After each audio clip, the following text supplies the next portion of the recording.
चलो, जय हिंद, वंदे मातरम। आप सभी का स्वागत है जय जीवा एकेडमी पर, जो कि फ्रेंड्स शिक्षक परिवार से जुड़ा है।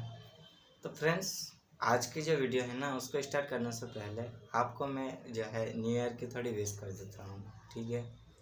तो जैसा कि अभी आपको पता है 2023 ख़त्म हो चुका है और 2024 लग गया है, ठीक है ना। 2024 लग गया है, तो उसके लिए आपको हैप्पी न्यू ईयर। और नए साल में जो भी आपने सोचा है, जो भी आपने सपने देखा है, तो 2024 में पूरे हो जाएंगे और आपको जो है आपके जीवन में हर खुशी जो है आपको मिलती रहे, ठीक है। तो आपको जय जीवा एकेडमी की ओर से हैप्पी न्यू ईयर, नए साल की बहुत बहुत बधाई हो, ठीक है फ्रेंड्स। अब जो है आपको जो है मतलब क्या है कि आज की इस क्लास में, आज की इस वीडियो में मैं आपको बताऊंगा। तो आज के वीडियो में हम क्या देखेंगे, तो हमारे जो है संसाधन के प्रकार कौन से हैं, संसाधन के प्रकार। पर फ्रेंड्स, वीडियो स्टार्ट करने से पहले एक और आपसे रिक्वेस्ट करना चाहता हूं कि आप जो हो, अगर जय जीवा एकेडमी पे नए हो तो आप है ना जय जीवा एकेडमी चैनल को सब्सक्राइब कर लो, ताकि सब्सक्राइब करने से आपका ये फ़ायदा है कि हम जो हर रोज़ आपके लिए वीडियोस बनाते हैं, हर रोज़ आपके लिए वीडियो लेकर आते हैं, तो वीडियो जो है सबसे पहले आप तक पहुंच सकें और आपको जो है उसमें पढ़ने में किसी भी तरह से दिक्कत ना आए, ठीक है ना। तो इसलिए आप जो है चैनल को सब्सक्राइब कर लो, ठीक है फ्रेंड्स। तो जैसा कि आप जानते हो कि हम जो आज की इस वीडियो में हम देखेंगे संसाधनों के प्रकार। तो फ्रेंड्स, जो संसाधन होते हैं ना, वो कितने प्रकार के होते हैं, तो हम देखते हैं संसाधन जो होते हैं। तो संसाधन, पहला प्रकार हमारा होता है प्राकृतिक संसाधन। कौन सा होता है फ्रेंड्स? प्राकृतिक संसाधन। अरे तो प्राकृतिक संसाधन जो है तो वह कहाँ से आया है, मतलब उससे जो है प्राकृतिक से जो है मतलब कहाँ से आया होगा, तो हमारे प्रकृति से आया होगा, ठीक है ना। तो उस प्राकृतिक संसाधन के बारे में कुछ आपको मैं बताता हूँ, थोड़ा ध्यान से देखना है, ध्यान से सुनना है। किसी भी तरह से आपको जो है कान और आंखें दोनों खुली रखना है, ठीक है ना।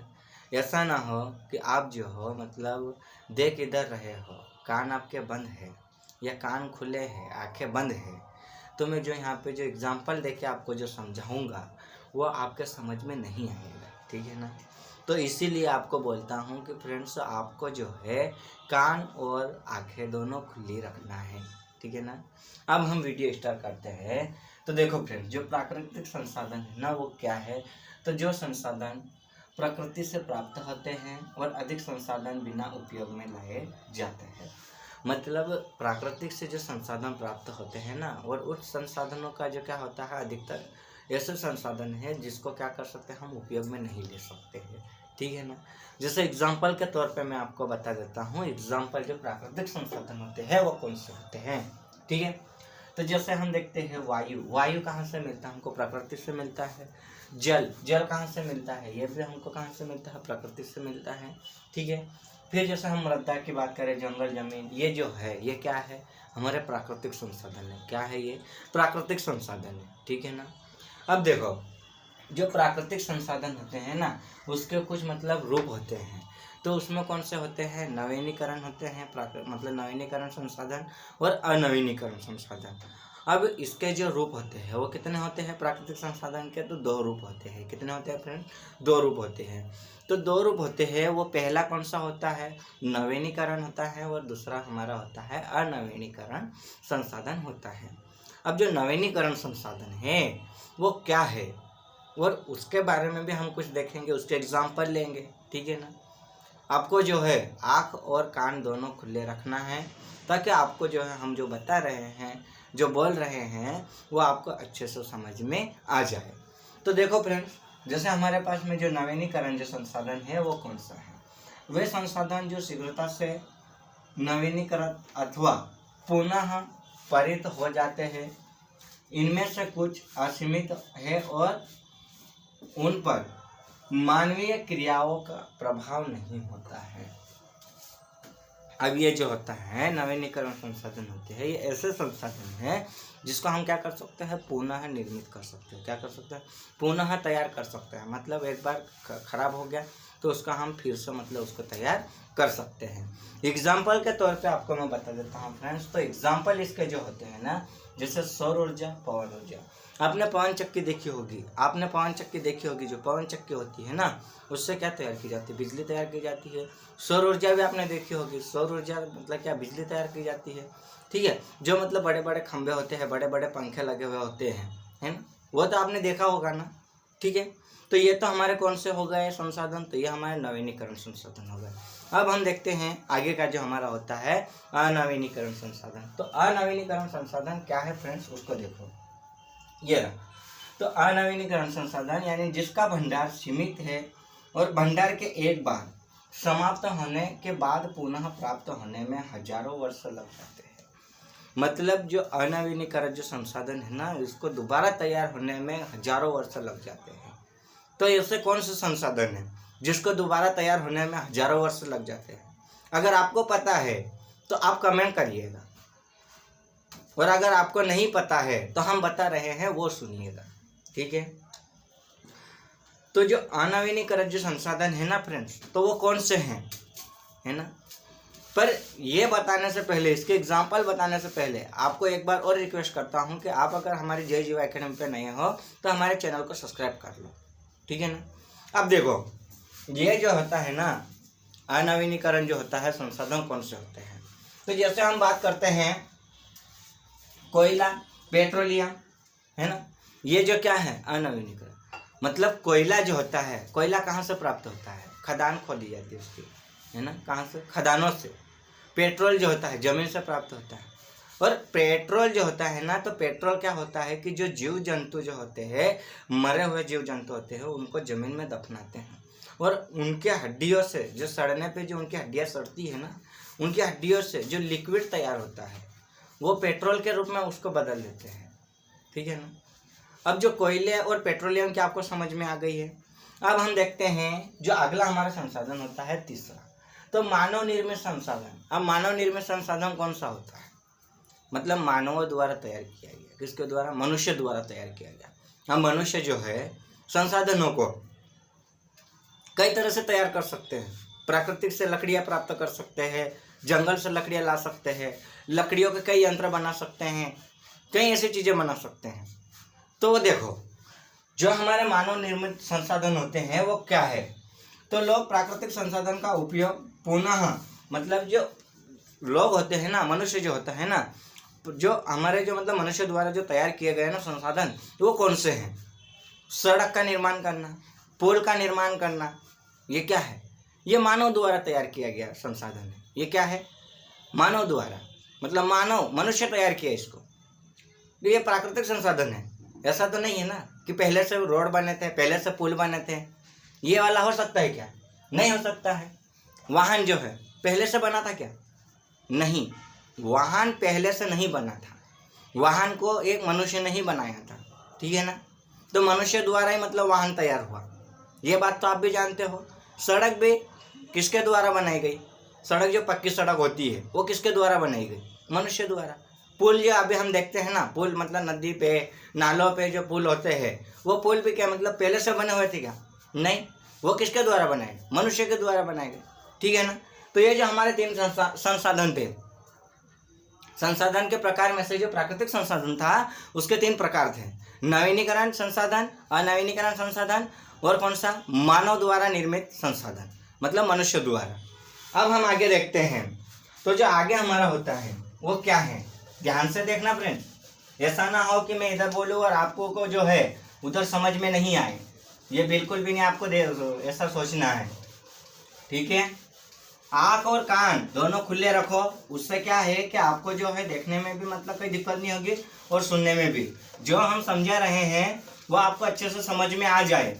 और आँख इसलिए खुली रखो ताकि आँख क्या है देखे कि हम एग्जाम्पल क्या दे रहे। अगर हो सकता है कि हमने यहाँ पे चित्र बना के मतलब ये जैसे ये क्या है, ये पुल है ना, ये देखो ये क्या हमारी नदी निकली हुई है, तो इस पर हम क्या बना रहे? पुल बना रहे। तो ये क्या है? मैं चित्र बनाए। अब आप आँख बंद कर रहे होंगे तो ये चित्र आपको समझ में नहीं आएगा। ठीक है ना। तो इसीलिए आपको बोलता हूँ कान भी खुले रखो, आँख भी खुली रखो, ताकि आपको अच्छे से समझ में आ सके। ठीक है फ्रेंड्स। अब देखो आगे, देखो तो आगे क्या है? जो हमारे परमाणु ऊर्जा है, कौन सी है? परमाणु ऊर्जा।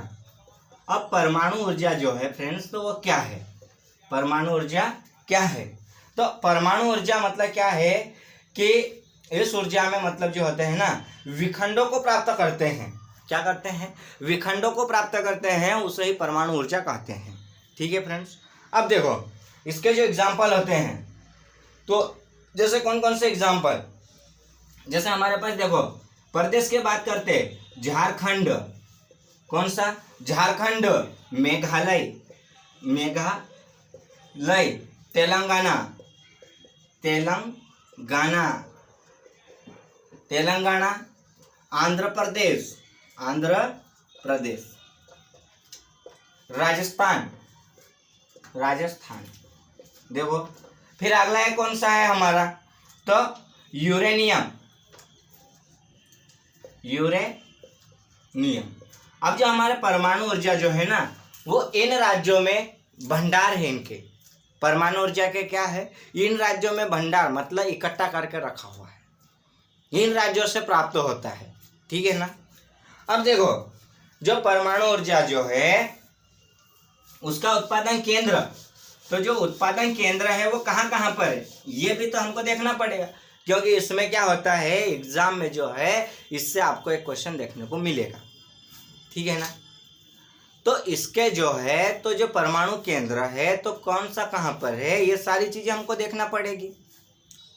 ऐसा तो कोई हो नहीं सकता कि हम नहीं देखे और आपको समझ में आ जाए, हम बताए नहीं आपको समझ में आ जाए। ऐसा हो सकता है क्या? नहीं। अगर मैं आपको बोल दूं कि ये फलानी फलानी जगह होती है, मेरे मन से आपको बता दूं, या आप आपके मन से कर लिए, तो अपने एग्जाम में 1 नंबर क्या हो जाएगा, माइनस हो जाएगा कि नहीं हो जाएगा? हो जाएगा ना। तो इसीलिए आपको बोल रहा हूँ कि जो मैं बता रहा हूँ उसको जरा ध्यान से देख लो, ताकि आपके जो है 1 नंबर भी आपके लिए बहुत ही कीमती होता है। ठीक है। अब देखो इसके जो होते हैं तारापुर, तारापुर कहाँ पर है? महाराष्ट्र में।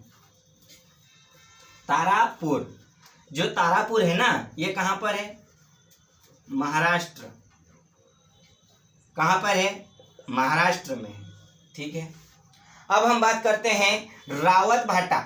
क्या है? रावत भाटा। जो रावत भाटा है ना, तो वो कहाँ पर है? ये राजस्थान में है। कहाँ पर है? राजस्थान में है। जो रावत भाटा है वो कहाँ पर है? राजस्थान में है। अब देखो आगे क्या है, तो कल्पकम। क्या है? कल्पकम। जो कल्पकम है ये कहाँ पर है? तो तमिलनाडु में है। तमिलनाडु, ये तमिलनाडु राज्य में स्थित है। इसका जो है परमाणु ऊर्जा का जो केंद्र है, मतलब जो हमारा कल्पकम जो है उसका जो केंद्र है तमिलनाडु है। ठीक है ना। अब देखो नरोरा, नरोरा ये कहाँ पर है? तो ये उत्तर प्रदेश में है फ्रेंड्स। कहाँ पर है? उत्तर प्रदेश में है। नरोरा जो है कहाँ पर है? उत्तर प्रदेश में है। समझ में आया ना आपको। अब देखो आगे जो है, तो आगे कौन सा है? तो काकरपार, काकरपारा। जो काकरपारा है वो कहाँ पर है? गुजरात में है। कहाँ पर है? गुजरात में है। काकरपारा जो है उसका जो है इसका केंद्र कहाँ पर है? तो गुजरात में है। ठीक है ना। अब आगे देखो केंगा जो है, कौन सा? केंगा जो है फ्रेंड्स कर्नाटक में है। कहाँ पर है? कर्नाटक में। जो केंगा का जो है केंद्र वो कहाँ पर है? कर्नाटक में है। ठीक है ना। अब देखो अगला जो है हमारा, तो आगे का कौन सा है? कुड्नुकुलम। कौन सा है? कुड्नुकुलम। जो कहाँ पर है? तमिलनाडु, तमिलनाडु। तो ये जो थे हमारे कौन से थे? परमाणु ऊर्जा के जो थे प्रमुख केंद्र। क्या थे? परमाणु ऊर्जा के प्रमुख केंद्र। तो फ्रेंड्स आज के वीडियो को हम यहीं समाप्त करते हैं, लेकिन समाप्त करने से पहले आपको ये कहना चाहता हूं कि अगर आप जय जीवा एकेडमी पे, जो जय जीवा एकेडमी जो चैनल है ना, उस पर अगर आप नए हो तो हमारे चैनल को सब्सक्राइब कर लो, ताकि हर रोज़ आपको नए नए वीडियो देखने को मिले। और आपको पढ़ने में भी आसानी हो। ठीक है ना फ्रेंड। तो आज के इस वीडियो का हम यही समाप्त करते हैं और आप जो है एक बार नज़र मार लो कि कौन सा केंद्र, किसका केंद्र कहाँ पर स्थित है और कहाँ पर नहीं। ठीक है ना, ये एग्जाम में आएगा। ठीक है, 100 में से 100% आपको लिख के दे दूँ। ठीक है ना।